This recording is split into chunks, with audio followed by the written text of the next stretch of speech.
नमस्कार प्यारे विद्यार्थियों, कैसे आप सब। मैं उम्मीद करता हूँ आप सब अच्छे होंगे, मस्त होंगे, स्वस्थ होंगे और जबरदस्त होंगे। एचएससीसी ने काफी अपडेट दिए हैं, लेकिन इस बार अपडेट बच्चे देने वाले हैं, विद्यार्थी देने वाले हैं अपडेट्स। तो इस पे हम थोड़ी सी चर्चा करते हैं। एक तो इस पॉइंट पे चर्चा करते हैं जो पोस्ट वाइज यानी पदानुसार जो शॉर्ट लिस्ट फॉर्मूला है, वो उससे बच्चे कितने संतुष्ट हैं और उसमें क्या बदलाव हो सकता है और उसके लिए विद्यार्थियों को क्या करना होगा। ये सारे के सारे पॉइंट पे हम चर्चा करते हैं, क्योंकि बच्चों का संघर्ष ही अब कुछ बदल सकता है। तो सबसे पहले तो चलते हैं उस नोटिस पे, उस अखबार की कटिंग पे जहां पे ये थोड़ी सी चर्चा हुई है। उसके बाद अगले पॉइंट पे चलेंगे। पदानुसार शॉर्ट लिस्ट करने के फॉर्मूले से काफी विद्यार्थी परेशान है। आपको पता है करीब 2.5-3 लाख विद्यार्थी सीटी क्वालिफाई हैं और दिक्कत ये भी रही है कि 2020 में नोटिस आया था सीटी होगा, 2021 में फॉर्म फिल करवाए गए थे, 2022 या 23 में आपका फॉर्म यानी कि 22 में आपका वो एग्जाम लिया गया था। मान के चले तो 4 साल के दौरान अच्छे से कोई भर्ती पूर्ण रूप से हुई नहीं है। अब इस बात पे करेंगे कि हम चर्चा करने वाले हैं कि ये सीटी क्वालिफाई होना चाहिए। तो इसमें जो बच्चे टॉप आए हैं उनको तकलीफ होगी कि इससे तो कंपटीशन बढ़ जाएगा।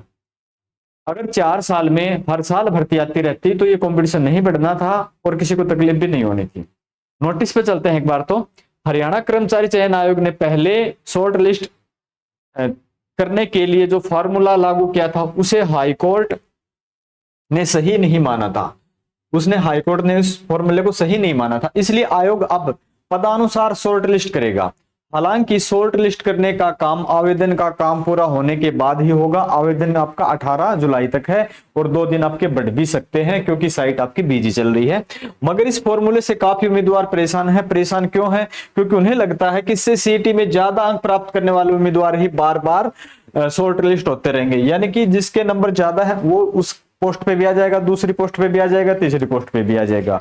तो इससे क्या है कि टॉप वाले जो बच्चे हैं ना वो तो आ जाएंगे, उनसे 1-2 मार्क्स जो कम है वो तो रह ही जाएंगे और जिनके ज्यादा कम है वो तो संभावनाएं नहीं है। तो इससे परेशान है काफी बच्चे। पहले ग्रुप में एक उम्मीदवार को यूनिक कैंडिडेट मानकर अन्य पदों के लिए दूसरे उम्मीदवारों को शॉर्ट लिस्ट कर लिया गया था। तब कम अंकों वाले उम्मीदवार शॉर्ट लिस्ट में आ गए थे, मगर अब शायद उनका नंबर नहीं आएगा। ऐसे कुछ उम्मीदवार आयोग के अध्यक्ष, मुख्यमंत्री के मुख्य प्रधान सचिव राजेश खुल्लर और अन्य अधिकारियों से मिल चुके हैं, मगर सभी ने सीईटी अधिसूचना के अनुसार शॉर्ट लिस्ट करने की प्रावधान की जानकारी दी है। मगर बच्चे अब करने वाले क्या हैं उस पर भी थोड़ा सा ध्यान देंगे, क्योंकि बच्चों के बगैर, उनकी मेहनत के बगैर आप मान के चलो कुछ नहीं कर सकते, जो चाहे वो टीचर हो चाहे विद्यार्थी हो। अब बच्चे कर रहे हैं 8 जुलाई 2024 सोमवार को सीएम हाउस चंडीगढ़ में सीएम साहब से मिलना चाहते हैं। ये मैंने सोशल मीडिया से उठाया है, ये बैनर किसी ने भी बनाया है, काफी अच्छा बनाया, काफी मेहनत की है बच्चों के लिए, इनका बहुत धन्यवाद।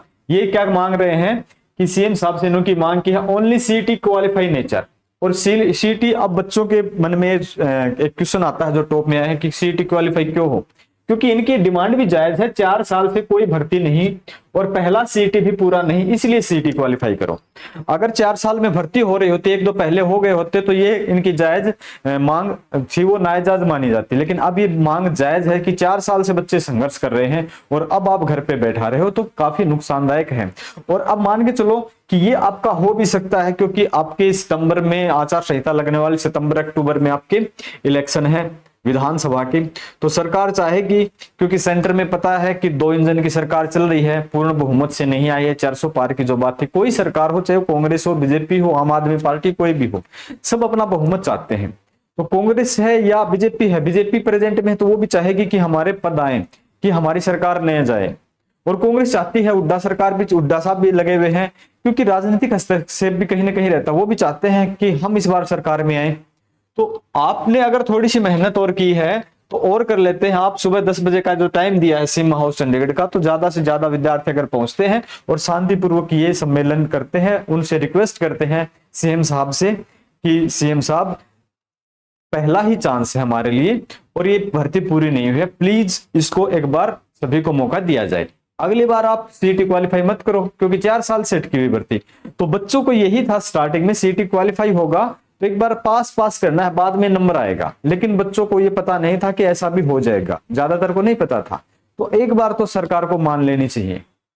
ताकि विद्यार्थी आगे से वो भी सचेत रहें, आगे वो गलती न करें, उनकी भी लाइफ है और उनकी लाइफ भी खराब न हो। तो ये कुछ है, और मैं तो यही चाहूंगा कि एक शांतिपूर्वक उनसे आग्रह किया जाए, रिक्वेस्ट की जाए कि ये पहला ही सीईटी है और इसको क्वालिफाई किया जाए। तो मैं जो भी टीचर हैं, जो भी स्टूडेंट हैं, उनसे रिक्वेस्ट करूंगा कि आप ठीक ठीक संख्या में, ज्यादा से ज्यादा संख्या में नहीं, क्योंकि ज्यादा से ज्यादा संख्या में तो भीड़ होगी, भगदड़ होगी, वो अच्छी बात नहीं है।